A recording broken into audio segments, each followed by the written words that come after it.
Podcast BRIN, podcast riset dan inovasi, eksplorasi sains tanpa batas.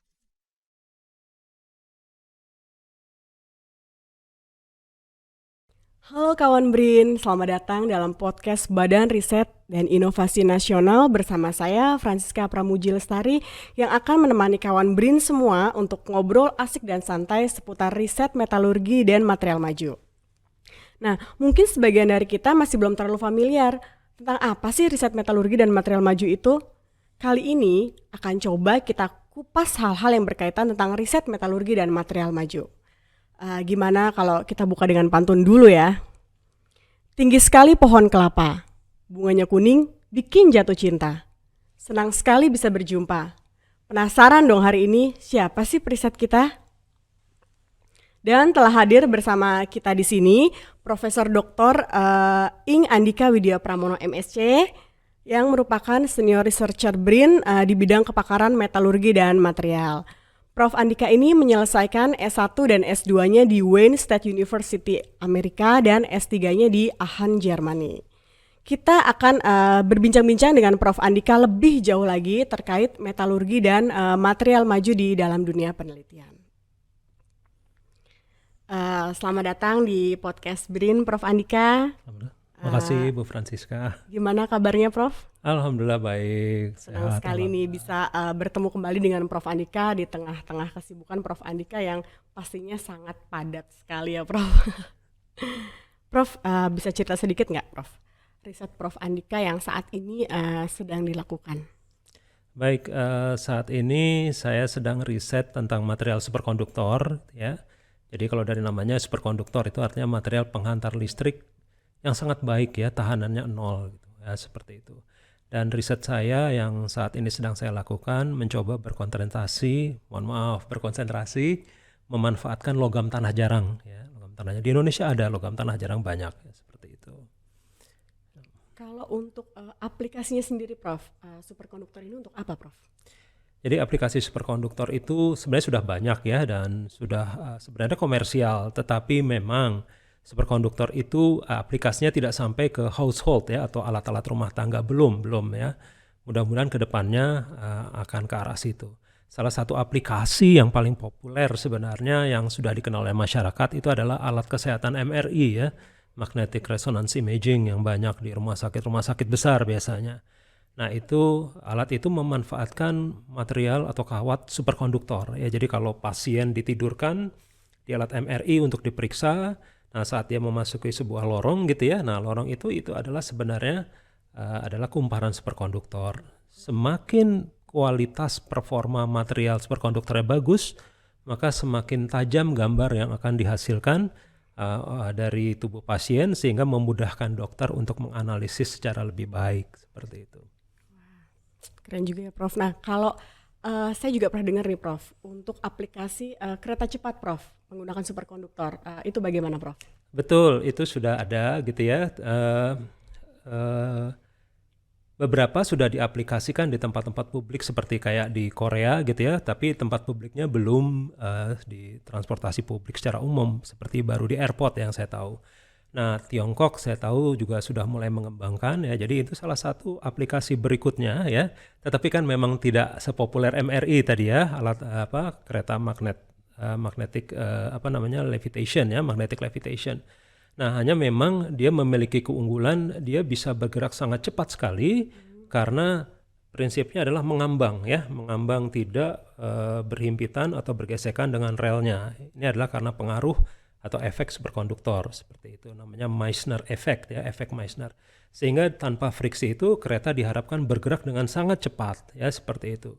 Digabungkan dengan elektronik gitu ya, maka tinggal bisa diatur dan dikontrol seperti itu. Itu betul ya, memang ada aplikasi magnetic levitation untuk dalam hal ini kereta ya, seperti itu. Itu juga cukup cukup populer. Tapi memang belum memasyarakat sekali ya, seperti itu. Karena pasti infrastrukturnya perlu khusus ya, seperti itu. Sangat menarik ya, Prof ya. Nah, nih Prof, dan baru-baru ini kan Prof Andika juga menulis buku nih tentang pengantar tekstur kristalografi teori dan aplikasi ya, Prof ya, benar Prof. Nah, itu bagaimana tuh Prof prosesnya? hingga bisa menerbitkan buku yang sangat substansial bagi para metalurgis? Ya, baik. Tekstur kristalografi itu sebenarnya salah satu aspek fundamental untuk orang metalurgi sebenarnya nih ya. Ini saya menyorot orang metalurgi itu sangat fundamental, terutama metalurgi yang berkaitan dengan metalurgi manufaktur ya. Kalau ingin berbicara atau lebih detail, lebih jelas, lebih bisa mengelaborasi performa dari material terhadap struktur atomnya, maka tekstur kristalografi ini harus dibahas gitu ya, harus istilahnya dirinci ya seperti itu. Nah, itu buku yang saya tulis itu tentang prinsip dasar daripada tekstur kristalografi gitu ya. Maka judulnya teori, dan saya juga berbicara aplikasi gitu ya. Di luar sana di beberapa negara maju tekstur kristalografi itu sudah dipakai lama oleh industri-industri manufaktur, industri ya. Jadi industrinya itu butuh penjelasan tentang tekstur kristalografi untuk meningkatkan performa kualitas produk mereka. Jadi tidak hanya sekedar membuat gitu ya, terus katanya kekuatannya bagus ya, tapi mengapa kekuatannya bagus? Karena dari situ mereka ingin lebih meningkatkan kualitas dan performa dari materialnya dari kacamata tekstur kristalografi. Di Indonesia memang belum ya, tekstur kristalografi belum terlalu masyarakat. Maka saya harapkan dengan saya menulis buku itu menjadi pintu pembuka lah ya, pintu pembuka bagi masyarakat, teman-teman metalurgi dan material gitu ya, untuk mengenal tekstur kristalografi lebih jauh seperti itu. Ya, kita juga sangat berterima kasih nih Prof ya, sangat membanggakan ya anak bangsa bisa menulis buku yang sangat penting buat kita para metalurgis, dan semoga nanti kita juga bisa mengembangkan ya Prof ya. Amin. Nah, Prof Andika ini juga banyak sekali pengalamannya dalam mengikuti training-training dan workshop-workshop terkait pengembangan riset ilmu metalurgi dan material maju, baik di dalam dan di luar negeri. Nah, dari sekian banyak pengalaman Prof Andika nih, yang mana sih Prof yang paling berkesan? Pengalaman saya yang paling berkesan sebenarnya lebih dari satu ya. Jadi yang pertama itu pada tahun 1995 di Jepang gitu ya, di mana saya diperkenalkan pertama kali kepada apa yang disebut dengan material dengan tekstur searah gitu ya, seperti itu. Jadi satu arah seperti itu, dan itu sangat-sangat menarik sekali karena memiliki sifat mekanik yang menarik gitu ya, yang sangat khusus gitu dihubungkan dengan tekstur searahnya gitu ya, seperti itu. Dari situ karena kebetulan saya itu pengalaman pertama saya ke Jepang ya, waktu itu tahun 1999 ke Kyoto gitu ya, seperti itu. Jadi belajar juga budaya Jepang gitu ya, karena saya nggak sekolah di Jepang ya, jadi saya seperti ini gitu ya, budaya orang Jepang itu dalam riset dan sebagainya, kebersamaannya, kemudian ya kerja kerasnya gitu ya, yang memang tampil beda dibandingkan dengan negara-negara lain. Kemudian yang berikutnya training itu adalah begitu saya kembali training ke Amerika gitu ya, tentang material superkonduktor gitu ya. Di situ saya diperkenalkan kepada lab-lab yang cukup canggih gitu ya, untuk meneliti dan mengembangkan material superkonduktor gitu ya. Dan orang-orangnya juga ramah gitu, seperti itu. Ya itu salah satu lah yang menarik ya, dari pengalaman mengikuti training ya ke luar negeri gitu. Sebenarnya banyak, tapi itu dua yang paling berkesan lah buat saya, seperti itu. Nah, selain penelitian, Prof Andika ini juga pernah menjabat sebagai Kepala Pusat Penelitian Metalurgi dan Material LIPI selama kurang lebih 9 tahun. Tentu tidak perlu diragukan lagi ya pengalaman-pengalaman beliau baik di bidang penelitian maupun manajemen SDM. Baik Prof, sekarang kita beralih lebih dalam lagi mengenai riset metalurgi dan material maju. Prof, apa dan bagaimana sih Prof lingkup riset metalurgi dan material maju itu sendiri Prof? Baik, jadi memang ini hot topic sekali gitu ya, apalagi saat BRIN akan terbentuk ya, di tahun-tahun terakhir Lembaga Ilmu Pengetahuan Indonesia dan LPNK terakhir, dan saat saat merge atau fusi menjadi BRIN ya, seperti itu. Jadi sebenarnya yang paling tua memang ilmu itu metalurgi ya. Jadi kalau orang-orang bertanya apa bedanya metalurgi dan material gitu ya, maka yang lebih tua itu adalah metalurgi ya. Jadi metalurgi adalah ilmu tentang logam beserta karakterisasi dan pemrosesannya pasca mineral itu diangkat ke atas tanah lewat ilmu tambang. seperti itu, lewat ilmu tambang. Nah, begitu dia dimurnikan, masuklah kita ke area namanya metalurgi ekstraksi, ya. Ekstraksi itu memisahkan, ya, mengekstrak, memurnikan, ya, seperti itu. Nah, kemudian setelah diekstraksi, diambil logam yang diperlukan atau senyawa yang diperlukan, diproseslah dia menjadi beberapa komoditas yang kita kenal, ya, misalnya di dunia otomotif, di dunia struktural, ya, struktur gitu, ya, dan di banyak aplikasi lainnya. Disitulah dikenal apa yang disebut metalurgi manufaktur gitu, ya. Ada yang kalau di perguruan tinggi ada yang bilang metalurgi mesin gitu, ya. Jadi asalnya dari ilmu mesin, jurusan mesin gitu. Tapi kemudian pecah dia menjadi metalurgi mesin. Di sisi lain ada tambang yang pecahannya metalurgi ekstraksi gitu, ya. Ya karena memang itulah dia areanya gitu, ya, seperti itu. Nah itu yang perlu disadari dulu oleh orang banyak gitu, ya, bahwa itu sebenarnya ilmu lama, ya, ilmu lama seperti itu. Kalau Bu Francisca dan teman-teman sering melihat di film-film atau berita, ya, pandai besi gitu, ya, pandai besi. Nah itu metalurgi, ya.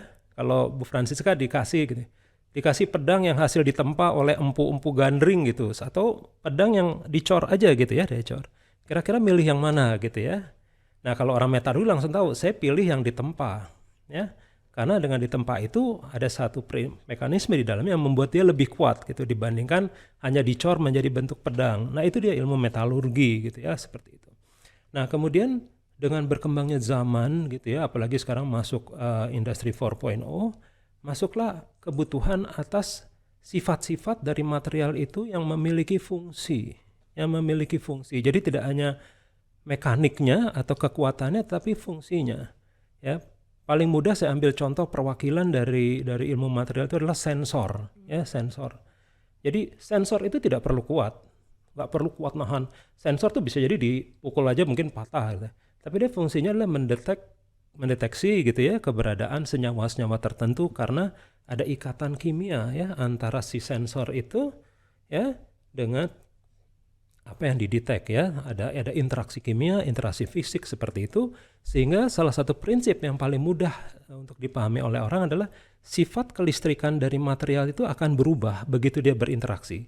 Nah dipanggillah orang elektro, ya, sifat yang berubah itu diperbesar, diamplify, ya, R yang tadinya kecil berubah kecil diperbesar gitu, ya, akhirnya diubah jadi angka gitu, ya. Wah dia ternyata resistannya turun jadi gini gitu, ya. Jadikan dia bunyi, jadikan dia cahaya itu pakai lampu gitu, ya. Sehingga kalau ada senyawa ini lampunya nyala karena airnya. Nah, fungsi itulah dia material, ya. Material itulah dia mulai bermain. Nah, memang dulu awalnya metalurgi itu bermain sampai sekecil-kecilnya itu skala mikro 10⁻⁻⁶. Itulah kenapa puluhan tahun yang lalu orang metalurgi itu main paling sering dengan mikroskop optik, ya. Nah, kemudian dengan semakin majunya teknologi, ilmu pengetahuan, tantangan semakin kompleks, orang metalurgi perlu juga mendalami lebih dalam dari sekedar mikro. Gitu. Nah, saat mendalami lebih dalam sekedar mikro, dipakailah alat-alat observasi khusus, ya, seperti mikroskop elektron dan sebagainya. Itulah yang dilihat orang publik seperti memasuki ranah material, ya, seperti itu. Padahal sebenarnya tidak perlu dia ranah material, ya. Dia hanya tadi material yang tadi empu gandring jadi kuat keras ini skala nanonya yang lebih kecil dari 10⁻⁻⁶ tuh gimana sih gitu, ya, seperti itu. Nah itu sebenarnya prinsip paling dasar yang sebenarnya mudah-mudahan lebih mudah dipahami oleh publik, ya, seperti itu. Jadi material maju itu sangat menekankan terhadap fungsinya. Jadi itulah fungsi daripada sifat fisik dan sifat kimia yang dikandungnya itu. Kemudian apa yang terjadi dengan sifat fisik dan kimia itu bila ada eksternal pengaruh dari luar, tekanan dari luar, misalnya ditekan, dia berubah R-nya, R jadi tahanannya R, itu yang kayak didetek gitu, ya, akhirnya diukur. Begitu kena cahaya, ada material yang kena cahaya, R-nya berubah seperti itu. Kena cahaya, kena air, kena humiditas seperti itu. Nah itulah dia area material gitu, ya, material. Definisi material maju adalah sebenarnya lebih ke arah bagaimana itu dihubungkan dengan perkembangan teknologi sebenarnya, ya, perkembangan teknologi. Jadi kalau sebenarnya semakin ke sini seharusnya jelas, ya, perbedaan antara metalurgi dan material, apalagi material maju gitu, ya, seperti itu. Jadi eh, metalurgi jelas hanya bermain di logam. Nah, kalau logam itu ada dua prinsipnya sebenarnya. Kalau orang metalurgi bilangnya ferrous metalurgi, berbasis besi, selain besi, baja, pokoknya ada besinya. Sama metalurgi non ferrous, tembaga, aluminium, ya seperti itu. Jadi itu metalurgi gitu ya. Nah, material maju dia bermain, bahkan dia bermain juga di ferrous metalurgi, tetapi untuk aplikasi-aplikasi khusus. Tapi kemudian juga ada polimer, ya polimer. Orang metalurgi nggak main polimer, ya. Orang metalurgi tidak bermain polimer, tidak bermain, bolehlah saya katakan orang metalurgi tidak bermain seramik, ya, seperti itu, ya. Tapi orang material bisa bermain di logam besi dan logam non besi. Hanya dia mengekspornya dengan cara yang berbeda, ya, seperti itu. Nah, tetapi apa persamaan metalurgi dan material? Ada 3 prinsipnya, yaitu struktur, proses, kemudian sifat. Ya, jadi strukturnya termasuk atom, ya, atom, struktur kristal, kemudian teknik pemrosesan, kemudian sifat fisik dan mekanik, ya, dan kimia. Dari ketiga ini keluarlah performa, ya, performa. Dan itu berlaku untuk orang metalurgi dan untuk orang material, seperti itu. Mungkin seperti itu gitu, Francisca. Mudah-mudahan tidak terlalu serius gitu ya, terlalu ilmiah gitu ya. Saya mencobanya. Korelasinya juga cukup luas dengan ilmu keteknikan yang lain ya, Prof ya. Ya baik, Prof. Dan apa sih Prof yang membuat riset metalurgi dan material maju ini tuh menarik banget gitu dan memiliki opportunity yang cukup besar untuk dikembangkan terutama di negara kita gitu, di Indonesia? Baik, jawaban dari ini sebenarnya sudah banyak diketahui orang, ya, kalau saya nggak katakan disadari oleh orang, ya. Tapi kalau diketahui seharusnya diketahui. Kalau disadari, ya saya bilangnya Allahu alam, saya nggak tahu. Tapi pertama dasarnya adalah bahwa Indonesia memiliki sumber daya mineral yang sangat melimpah, ya. Termasuk saya katakan tadi logam tanah jarang, gitu ya, seperti itu.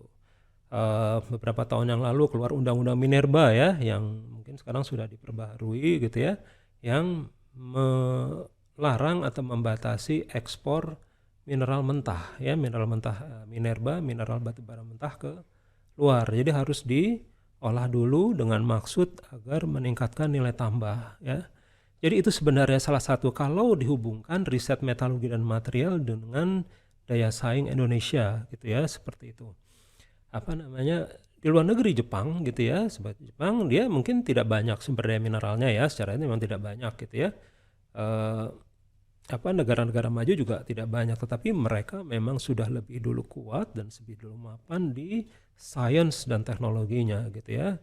Jadi mereka kuat di situ, kemudian mereka kemudian mengaplikasikannya kepada sumber daya mineral yang mereka impor sebenarnya, ya. Misalnya mereka tidak punya nih di negaranya, dia impor, ya. Itulah kenapa keluar dari mereka produk-produk teknologi, ya, otomotif, HP dan sebagainya. Mereka belum tentu punya sumber daya mineralnya di negaranya. Nah, tantangan buat kita adalah kita punya seperti itu. Dan ilmu iptek itu berkembang dan terbuka untuk orang. Nah, bagaimana kita bisa memanfaatkan kesempatan itu untuk memajukan daya saing sebenarnya, ya.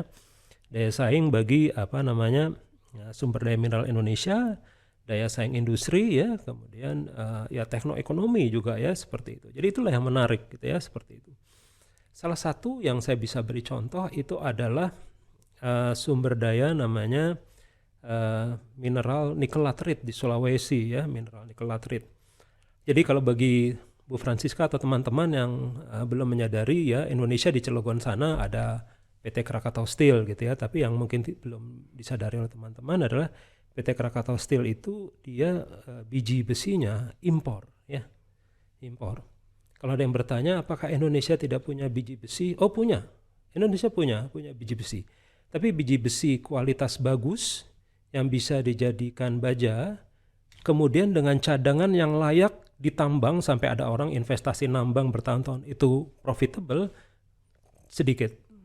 Sehingga biji besinya itu diimpor dari Brazil, Tiongkok, dan Australia.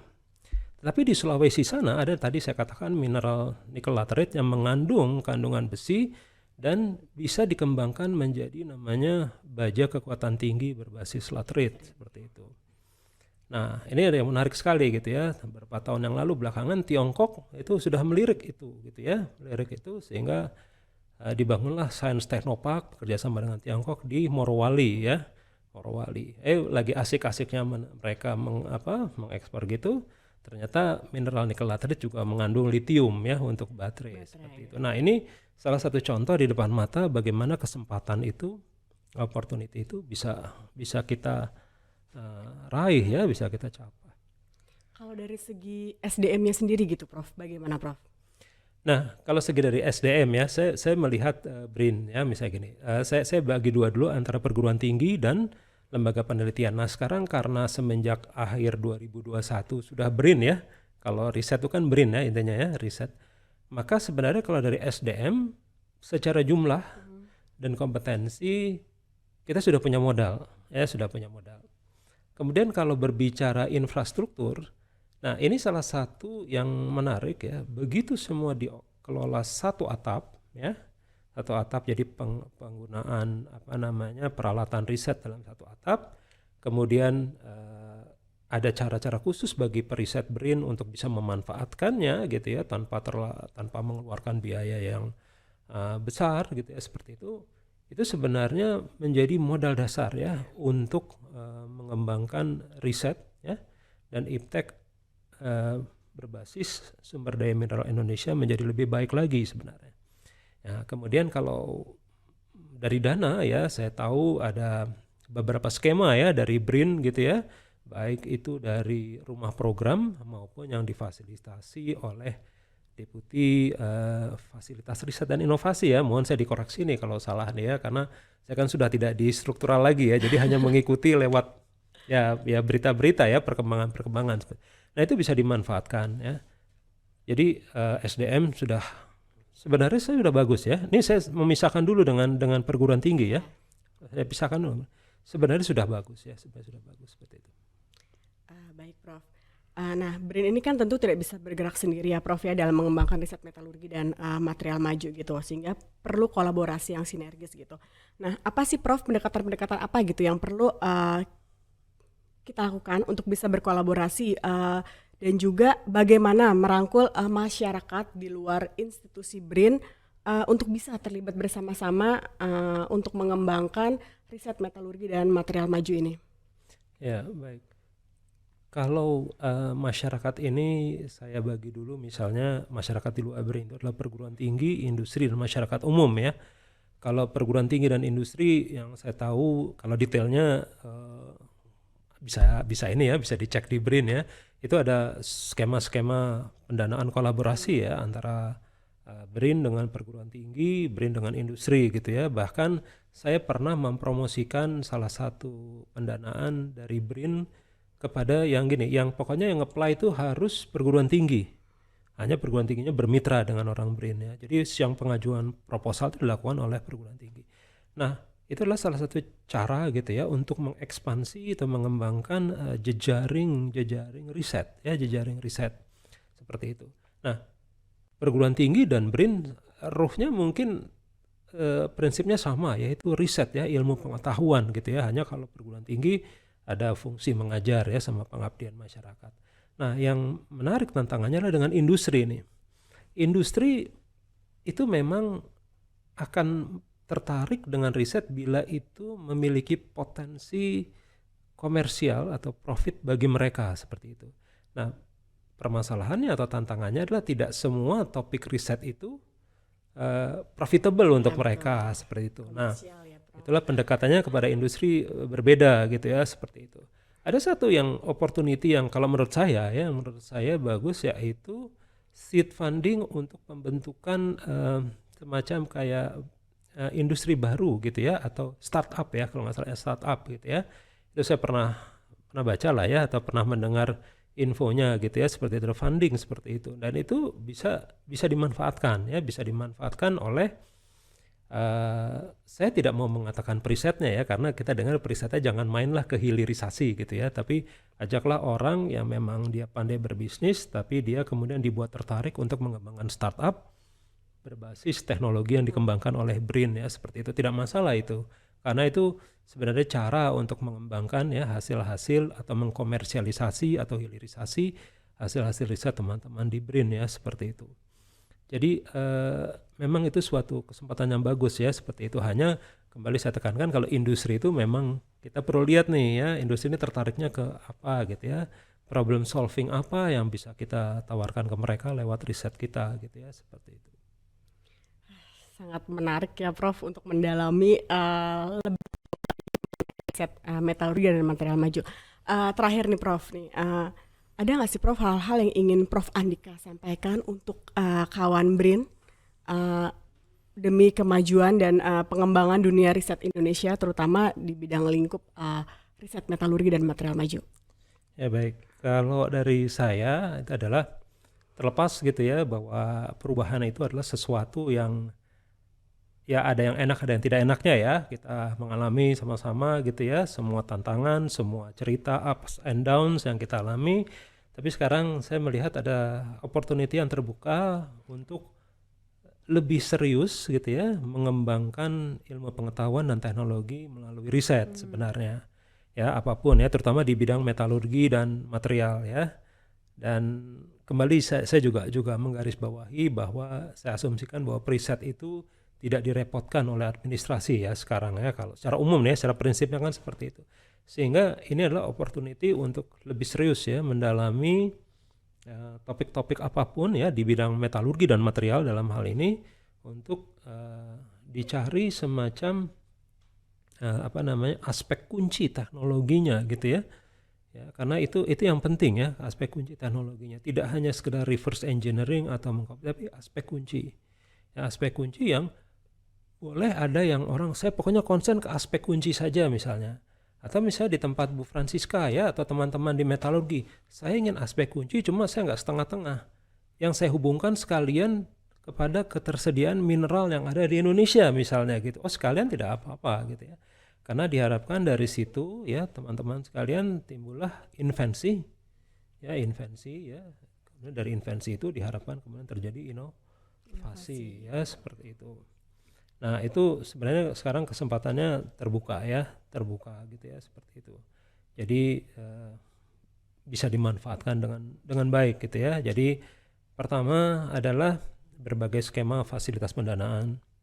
Kemudian di sekitar kita gitu ya, baik yang pindah satuan kerja maupun yang tidak pindah satuan kerja, di sekitar kita sudah banyak SDM yang berkompeten gitu ya, atau kita bisa membangun jejaring ya. Kemudian fasilitas riset ya, bagi yang teman-teman BRIN gitu ya sudah memanfaatkan lewat skema ELSA ya. ELSA itu bisa dimanfaatkan dengan baik gitu ya, seperti itu ya. Pelan-pelan ya agar ELSA poinnya naik ya, kita publikasi riset gitu ya. Publikasi riset ya, kan itu untuk salah satu untuk top up ya, seperti itu ya, top up poin gitu ya. Nah di sisi lain kita bisa juga memanfaatkan atau berkolaborasi dengan perguruan tinggi untuk misalnya mahasiswa S1, S2, S3 beserta dosennya ya, seperti itu. Kalau asumsi memang kita tidak lagi para periset itu berkonsentrasi ke administrasi, seharusnya untuk menghasilkan sesuatu invensi yang baik ya, atau menemukan aspek kunci baru dari suatu pengembangan teknologi, itu sebenarnya terbuka ya. Saya tidak katakan mudah ya.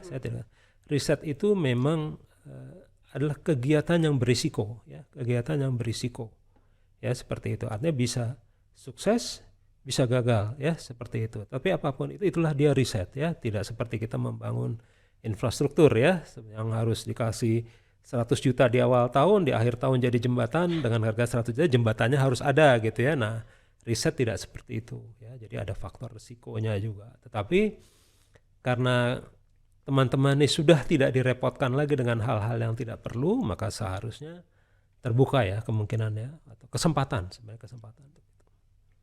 Baik Prof, sebenarnya masih banyak lagi yang mau kita kaji dan dalami ya mengenai riset metalurgi dan material maju ini, tapi berhubung memang waktu kita terbatas Prof, jadi nanti next mudah-mudahan kita bisa agendakan kembali untuk diskusi ngobrol asik dan santai mengenai riset metodologi dan material maju ini ya Prof.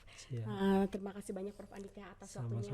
Semoga sehat selalu ya Prof. Terima kasih Bu Francisca, sehat juga teman-teman. Demikian obrolan asik dan santai kita kali ini dengan Prof Andika dalam episode riset metalurgi dan material maju. Sangat menarik memang dan pastinya bikin kita semua semakin ingin menggali lebih jauh lagi ya riset metalurgi dan material maju. Dan semoga diskusi ini dapat bermanfaat dan menjadi inspirasi kawan BRIN semua untuk terus berinovasi demi kemajuan bangsa.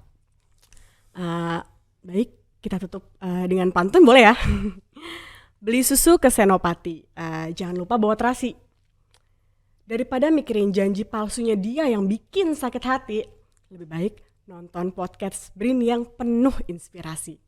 Sampai jumpa di episode selanjutnya dan salam eksplorasi sains tanpa batas.